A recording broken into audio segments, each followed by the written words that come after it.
A very warm welcome to StudyIQ, my dear friends. I am Prashant Mavani. I hope you all are doing good. Today is the 3rd November 2020. Day is a Tuesday. Let's start today's discussion with this quote by APJ Abdul Kalam. You see, God helps only people who work hard. That principle is very clear. You can experience this principle as well. Don't do anything for 2 days. Nothing will come to you. The time you start doing something, working hard on something, you will see small, tiny results as well. So it's quite clear that God helps only if we put all that we have. Only after that, God will take His action. On our table, we have 4 important articles. The first one is about back to school. Schools are reopening. What are the things that we need to do? End of the tunnel. This one is about GST collection. I'm going to ask you a question as well when we reach here. Then we have one important topic about geopolitics, where India stands at the present, and what are the things that we can do. And there are so many other. We are going to talk about a little bit of history as well. When I say history, I'm talking about geopolitical history and some interesting other interesting things as well. Now, the 4th article is from Times of India.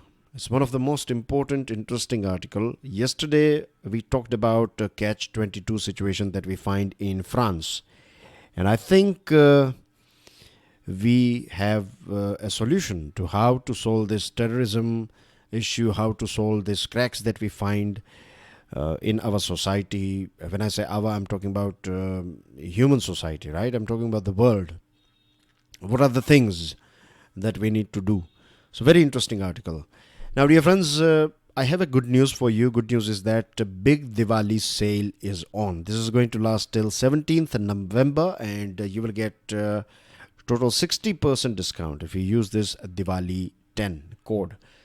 To find out more about Diwali sale, to find out more about our smart courses, all you have to do is download our mobile application.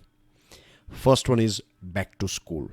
Now, Andhra Pradesh and Assam have allowed pupils back on campus from 2nd November. Many others are waiting until Diwali to resume classes. As far as central government's guidelines are concerned, central government has provided this flexibility that parents can decide. When it comes to small kids, school-going kids, parents will have to decide whether they would like to send their kids to school or not. It's not going to be compulsory, right? Central government guidelines says that a child can study online or offline, or schools should provide a mix of both. A few things online, few things offline. So flexibility is here, which is, of course, very good. Attendance are going to be voluntary. Nothing is going to be mandatory because we know the risk that we have. As far as research scholars and students are concerned, they have started doing their work from 15th October. Of course, when it comes to research, you have to visit physical places, in the sense you have to visit your lab or your workshop or any other place, right? So it is important that, and we know that when it comes to research, we have adults, so they can follow strict social distancing norms and masking and everything, and I think that will be enough, or that is the best that we can do, isn't it? Yesterday we were talking about this pandemic fatigue, and today as well we find this thing because this is a serious thing. Many people in our country, they believe that we have crossed the peak infection rate. So now things are going to be downhill, but that is not always correct. The reason why I'm saying this thing is because I have observed, and I'm sure many of you have observed this thing as well, that nowadays we are not, or people in our city or in our town, they are not taking coronavirus that seriously. Many people are not wearing masks, and they're shaking hands and so many things. So I think, yes, we are, generally speaking, passing through this pandemic fatigue, and this is very dangerous. We have to brace ourselves, and the government should. Yesterday we talked about the South Korea solution, isn't it? That we need to follow South Korea. When it comes to school, we have to keep this thing in mind that Israel, when it reopened its school, what happened is kids some kids, they brought this virus at their home, and this affected many elderly people and they passed away. So this is a risk that we need to keep in mind when we are thinking about opening schools. We are going to see fresh lockdown in many countries in Europe, in many cities as well as many countries in Europe, and teachers' unions in Britain are calling for limited classes to help disadvantaged children and those with parental commitments. Public schools in many US states remain closed while some private institutions have reopened, and France is asking even small children to wear masks along with teachers. So the only solution is every one of us, individuals, institutions, schools, colleges, offices, government, state government, local government, everyone, right? All we have to do is we have to be vigilant. At the same time, we have to follow every important thing. When I say follow important thing, I'm talking about wearing a mask, making sure that you are maintaining social distance, not shaking hands, right, and good hygiene habits. These are the things that we need to follow. With this, dear friends, let's move on to next topic. If you want to download the PDF of today's lecture, check out my Telegram channel. You can follow me on Facebook as well. And please don't forget to hit the like button if you have learned something from today's discussion. Share this lecture with other students, and please don't forget to subscribe to our YouTube channel. This article is about GST collection. Now, first of all, I have one question for you. Can you tell me what is the latest GST collection of October 2020? Stick your answer in the comment section. Let me tell you, if you are not aware about it, then we have talked about it yesterday as well. It was part of your news item, and we have talked about it in daily financial news analysis as well. Now, if you are not following this video series called Daily Financial News Analysis, which is available on StudyIQ platform, then I highly recommend you guys to watch this series, because it's going to help you a lot with the business, financial as well as economical current affairs. Now, what we find with GST collection is that it has registered. I'm not giving you the figure, but I can say that the latest figure is very positive, very enthusiastic, very, I would say encouraging.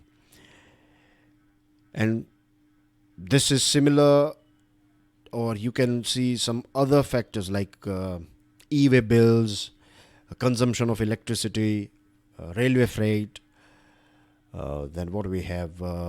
You can check manufacturing PMI. It is doing good. So overall, I can say that, and if we go through various different figures, then we can clearly say that things are moving in right direction. We can see that a full-fledged economic recovery is going to be, or we are heading in that direction.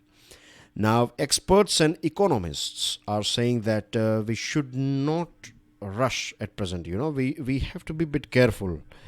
We cannot just say that everything is normal now, because the reason why we are registering good numbers in various different things, the first thing is we had a very severe lockdown, isn't it? And once lockdown was, once unlocking process was on, we saw this thing that in various different states there were lockdowns, or in various different cities there were lockdowns. So generally speaking, we can say that lockdown is over now in most part of our country.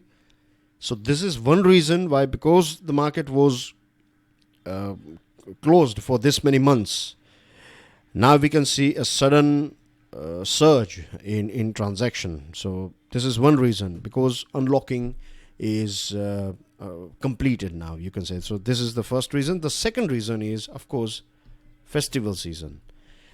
If you go through a DFNA, then, or if you are following this series, then you know that Amazon, Flipkart, and there are so many other companies like Hyundai, Maruti Suzuki, and so many examples we have talked about, that all of them has said that they have registered the highest record of sales so far in India. So festive season is also one of the main reason why we see GST collection and other numbers, other indicators are showing positive sign. But we have to keep in mind that these two things are important, and we have to keep in mind that, we have to make sure that COVID-19 numbers go down. The more the numbers will go down, I believe the more the graph of economy will go up, or growth will go up. And that is in our hand, right? Controlling coronavirus is in our hand. You see the interrelation. So this is the reason why this article looks very common, back to school. But it is important if you see it as a big picture or part of big picture.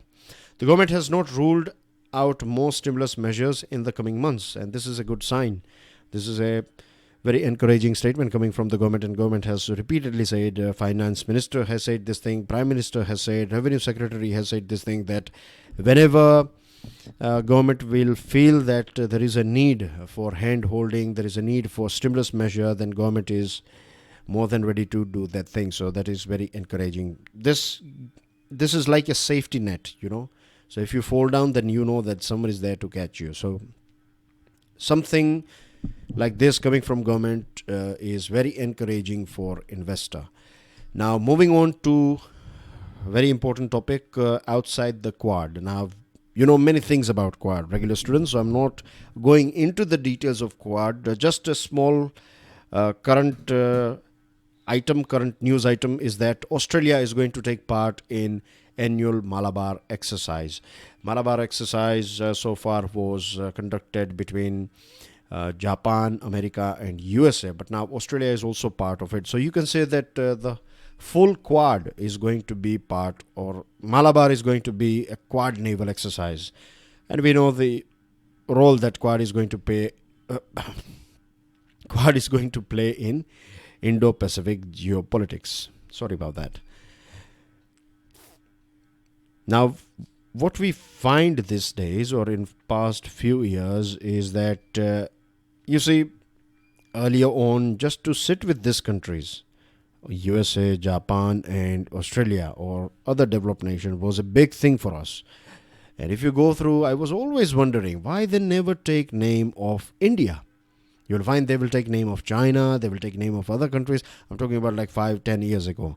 If you go through things, then when global leaders says that the world is doing this and that, they will never refer our country. They will never say India did this or that, right? It was always considered as a third world nation. Or for a very long period of time, we were not given that much importance. But now you see that every nation, or most of them, would like to work with India. They see India as a very important player, and this indicates that our stature is increasing. Last meeting that took place, this Quad ministerial meeting that took place in Tokyo, USA invited India in this Five Eyes meeting. It's not like they are going to expand Five Eyes, but India was invited to join this Five Eyes meeting. I have one question for you now. This Five Eyes is an Anglo-American alliance for sharing intelligence. Tell me the nations, or give me the name of those nations who are part of this Five Eyes. This is question number 2 for you. Okay? You know one name. I just told you that USA invited India. So yes, USA is also there. But still, I want all 5 names from you guys. This is question number 2 for you. Now G7. Earlier on it was G8 when Russia was part of it, and then Russia was kicked out of it because of this Crimea issue. So now we have G7. So G7 is a grouping that coordinates Western policies on global economic management. So G7 is a group of Western world nation. It's not necessary that they are in Western hemisphere. But Western world means, they have this way of thinking, Western way of thinking. So G7, they are rich nations, they are very powerful nation, and so many other developed nations. Few months ago, Mr. Trump said that we need to expand G7 and make it into G10 or G11. G10 or G11. Now, Democrats are not going to support G11 because when we talk about G11, then Russia is also going to be part of it. And when we say G10, then we have Australia, India, and South Korea, right? To add these three countries and make G7 or convert G7 into G10. They are also talking about creation of a new league of democracies. So democratic countries, G10 or D10, we'll talk about D10 as well as we move on. So let's say League of Democracies. So you have 10 democracies of the world. Together they are going to work on, defense, corruption, commerce, taxation, climate change, digital governance, and so many other things. So it's like-minded democracies, like-minded countries are coming together. And China will not be part of it. So you know that these democratic countries are grouping gradually, and India is also part of it. This indicates that India is a very important player when it comes to geopolitics of the world. The post-Quad era opens a new phase in which India, for the first time, can help shape global institutions. If you go back in history, we are going to talk about some historical points. In 20th century, mid-20th century, when our country became independent, at that point of time, a few years after that, we saw this starting of Cold War, and there were division between USSR and USA. So there were two teams, and some countries were part of USSR team, some countries were part of USA team.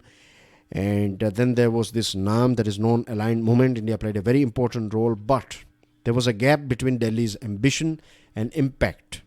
There was a big gap, and the results were mirage. Then, after this, disintegration of USSR, the world became a unipolar.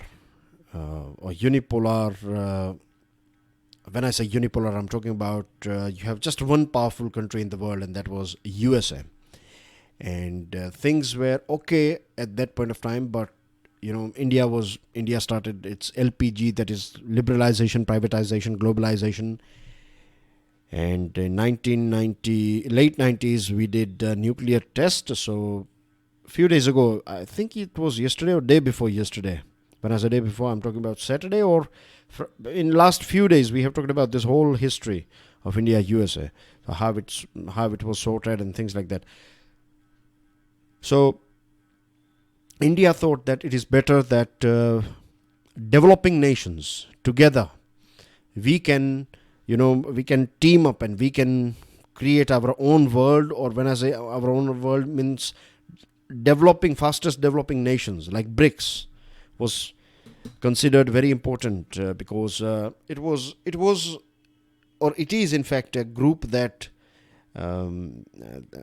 represents the developing nations.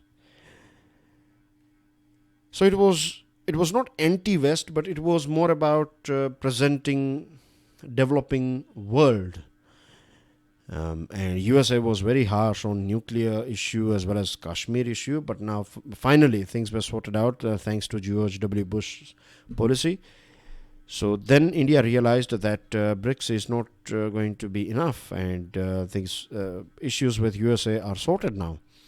And when it comes to China started behaving aggressively. So it was not possible for this BRIS to control China. And then we saw that US-China rivalry expanding, exacerbating, India getting stronger in terms of economy, in terms of international standing. So these are the perfect situation these are the things, not perfect situation, but I would say that these are the things that these things have created a situation where India is considered a very important player. Mr. Trump started this Quad Plus, where you see other democracies like Brazil, Israel, New Zealand, South Korea, Vietnam. They took part in this Quad membership, and this was about a Quad Plus group. And this Quad members and these countries, they discussed this pandemic. And I'm sure in future they will talk about defense and security, and there are so many other things that will be added on. India is also engaged with Japan and Australia, and it is developing this resilient supply chain so that we don't have to depend on China all the time. If something goes wrong with China, then it will not create a shock. It will create a little bit of shock wave, but the main idea is that it should not destroy the whole world's economy. It should not. If there is a ripple effect, a little bit effect, that's fine, but we don't want to see a tsunami. So that it's better that we create our own supply chain. When it comes to 5G, again, I'm going to be brief here. You know that USA, Australia, even UK, these countries have rejected, or they are moving away from Huawei and ZTE. And Britain has said about this D10 democracy, 10 democracies coming together. It's like G10. And this is for 5G network, that this country is coming together and democracies coming together and developing 5G technology and sharing this technology with each other and making this technological world more democratic. And when it comes to artificial intelligence, it should have democratic values in it. France and Canada have invited India to join global partnership on artificial intelligence that now includes 15 countries. So I'm not sure who is going to win today's election, but whoever wins, India is going to be very important for USA's new president or new regime, or maybe Trump 2.0 or Biden, we don't know, but whoever comes in, India is going to be a very important player. And at present, we have resources, we have leverage as well as political will to make a difference, and to add value or to sort out things that are going on. For example, when it comes to WTO, there are so many issues going on with WTO. So at present, we are capable enough that we can actively do things through which we can push some changes or reforms. So that's everything as far as this article is concerned. Now let's move on to a next one. This is going to be a very interesting discussion. So yesterday we were talking about the nature of French Republic, isn't it? And see, the thing is, today we are going to talk about reforms in Islam. And we are going to talk about how we can sort out this issue that is going on. And what are the things, right? We are going to look at this issue from various different angles. Now, the French president has said that the country is going to stand by or uphold the ideas of liberty and freedom of expression, which are at the heart of modern French Republic. It may, if you observe, if you know France, if you know the history of France, then for France, liberty and freedom of expression are perhaps as important as so many other duties that we find in various different religions, right? In different religious group, they have there are do's and don'ts. So if this don'ts, if we find some prohibited things, then different religious group, they will get angry, they will not accept it. In the same way, France is a country that will not allow this liberty and freedom of expression. They will not allow this thing to deteriorate. They will not allow it. They will uphold it at any cost because this is part of their identity. Now, we have to understand this thing as well, that the biggest price for extremist political Islam is paid by Muslims themselves. See what's going on in Yemen. Issues between Saudi Arabia and Iran is destroying so many families in Yemen, in Syria, in Iraq, if you see Nigeria, Somalia, right? All these nations, Sudan, there are so many countries. If you see the history, then in the name of Islam, there are a few groups, like for example, Saudi Arabia. Now, Saudi Arabia is a nation that supports Wahhabism. If you go through Wahhabism, then Wahhabism is about, it's very extreme. Wahhabism is very extreme. And on the other side, if you see our country, India, then our culture has always supported Sufism.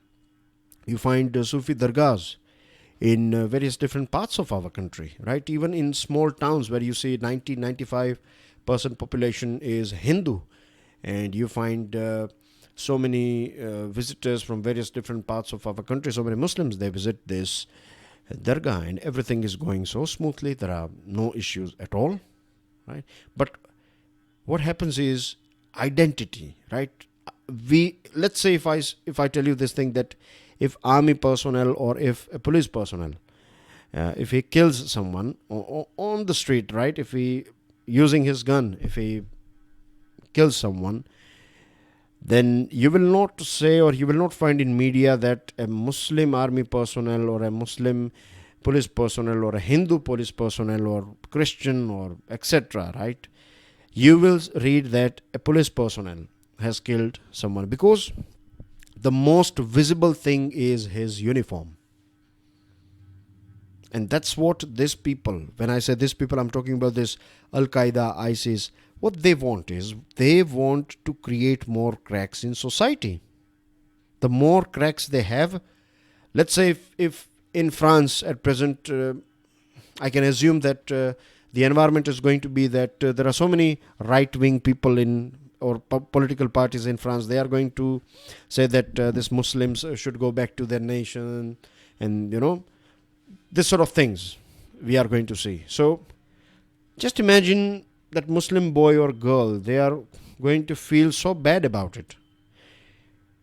And this Al-Qaeda and ISIS and this sort of brainwashers, they are going to use this whole situation. They will tell these kids that, look, we were telling you that these people will never respect you and things like that. So it is better that you join this organization, and we are doing this and that for Muslim world and etc. And then they will use you for this sort of attacks. So the more division, the more cracks we have in our society, the easier it is for this sort of terrorist organizations to recruit youngsters.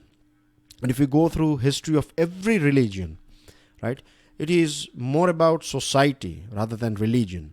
If you go through the history of Spanish Inquisition, history associated with Christianity in Spain, then it will bring tears in your eyes. If you just read few pages, it was so horrid. It was literally, so far in my life, I have never read anything like that, right? But means it was so cruel. I have watched so many movies, horror movies, and you name it. Nothing easily affects me. But when I was going through this history of Spanish Inquisition, I was about to cry. My eyes were teary because of the things that I read. Same thing goes with Hindu society, right? Practice of sati, widow ostracization, all these things were very bad. And what we find in some Muslim countries, what they are doing is, if you say something right, if you talk logical, then the ruling elite or the ruling party, or because these clerics or these religious people are interfering, so-called religious people are interfering with politics, what they will do is, if you say something logical, then they will blame you for blasphemy, and then they will hang you. So no one else will speak. So they have never allowed moderate Muslims and scholars to come out and speak in front of everyone. And if you ask a scholar of Islam, if you go through scholars of Islam, if you go through their work, or if you watch their videos, then you will find that scholars have always said that Islam encourages Muslims to evolve and adapt with changing context and developments. It is only those people who don't have proper knowledge about Islam, they say that Islam is all about violence and Islam is about this and that. But if you go through the real Islam, right, then you will find, and it's a matter of shame as well that we have to use a word real, because it's not just Islam, this is with every religion. There are so many different versions of different religions, right? So this is how the world works. It's a very strange thing. Now, the most shameful thing that I find is Prime Minister Imran Khan has attacked Macron for fueling Islamophobia. And same thing goes with Turkey, Malaysia, and other nations. The reason I'm saying this is because when you blame Macron, when you see, I would like to clarify this thing, that if someone has displayed a cartoon, or if someone has written something that is bad for Muslims or Hindus or for Christians or any other person, or even an individual or a group, if you are saying something that is hurting someone, then of course that person is going to feel offended. So Muslims have a right to, they have full right to feel that they are offended and their religious sentiments are violated, or they feel hurt about this whole thing, about the cartoon, let's say. It's okay. So they have right and they can protest. This is their right. They can peacefully protest, no doubt. And if someone is killing someone in the name of Islam, then I believe Muslims as well as those Islamic nations and their leaders, they should condemn this sort of attack. They are not saying anything about it. This Imran Khan, Turkey, Malaysia, this leaders, they are not saying anything about this murder. They are not saying that this terrorist attack is bad. They are just, what they are doing is, if you see their whole game, I don't think so they have anything to do with Islam. They are using this religion they are going with the flow. If few people are talking about it on Twitter, right, then they will join them and they will say that they will add more fuel to the fire. That's what these leaders are doing. A genuine Muslim person who knows things, who is well cultured, right, who knows things about Islam, will condemn this murder or this terrorist act that is more damaging to Islam. Because at the end of the day, people are going to blame whom? The stereotype. I gave you this identity issue, this identity example, that people are going to say that a Muslim has killed people. No, he's not a Muslim. He's a devil. Right? No religion teaches you this sort of things. But unfortunately, in today's world, we find that we also don't know many things about religion, but we just say that this religion is bad and this religion is good. It is this thinking that is bad and good.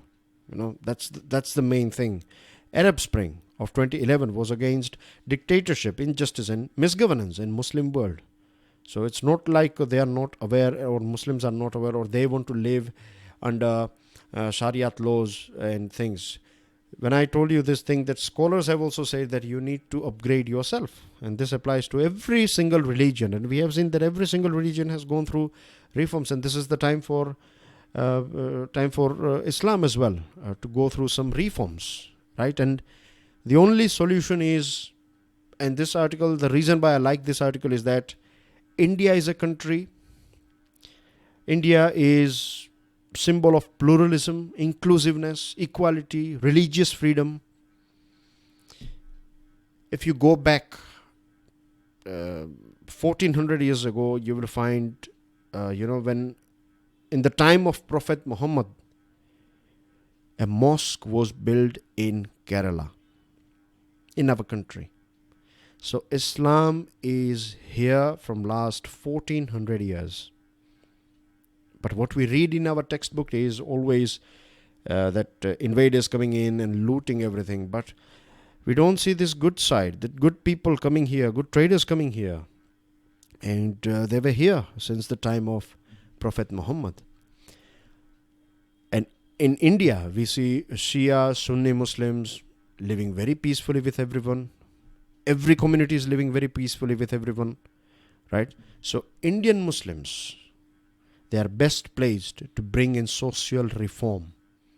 And if Indian Muslims, if they can start a social reform, then it will be, it will spread throughout the world, particularly all those Islamic countries, and then we can see a reform around the world. And it's not a reform just limited to Islam or Muslims. It's going to be a reform for humanity. Right? Bad people, bad politicians, bad ideology will go away, and the real thing will come out.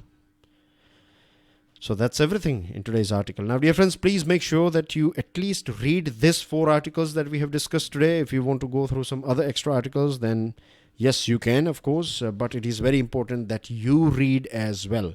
These are a few news items. You can download the PDF of today's lecture. What is this? Okay. I'll remove it and I'll send you a new PDF. I don't know from where it came. But it is about this news item. It's associated with this emergency credit line guarantee scheme.